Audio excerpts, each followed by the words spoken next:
Hi there, I'm Lou Bayer, and welcome to Consider Civility. I'm sure if you have been on the internet or watched television at all, you know that this is Mahatma Gandhi that we have a photograph of here. And as part of our ongoing conversations about civility and civility-related topics, I want to talk a little bit about what Mahatma Gandhi calls as the law of suffering. So this is relevant if you're a civility practitioner because we talk frequently about compassion, we talk about empathy, we talk about restorative justice, ethics, all of these elements of civility that relate to positive people treatment. And Gandhi talks about nonviolent resistance. You can't talk about the peace process and civil dialogue without this concept of the law of suffering coming up in conversation as well. And so I thought for our practitioners it would be good just to talk for a minute about this. And so according to Gandhi, the law of suffering is the necessity of non-violent actor, so individuals or organizations, to voluntarily endure suffering as a mechanism for transforming an opponent. The idea really is that the law doesn't apply to any kind of suffering.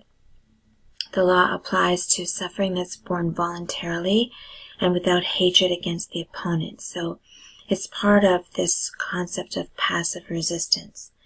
So we know in terms of the human condition that life is suffering, depending on what your belief system is, but this law of suffering is making the statement that, it's based on Gandhi's observation that real suffering, bravely borne, melts even a heart of stone.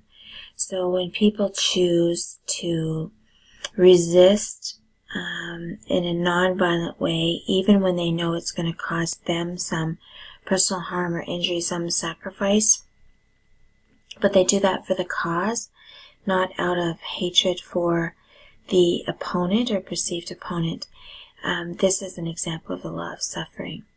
So there's some great articles, and if you want to have some of this research, you can contact us at support@civilityexperts.com, but there's a particular book that I like. It's called The Ethics of Suffering, Modern Law, Philosophy, and Medicine, and it's by Emmanuel Levinas, and the text is about this forgotten truth, philosophical work.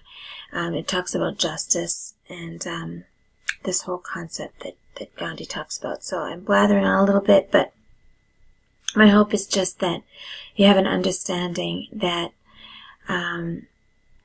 this passive resistance, which if you're following us at the Civility Center, we are doing this ongoing work about passive resistance, and you'll see that this concept of suffering being a necessary component of that will come up a lot, and we're devising an online course to discuss it a little bit more. So thank you for tuning in. I hope I made some sense. I feel like I was rambling a little bit, but thank you, and we'll see you again soon. Bye now.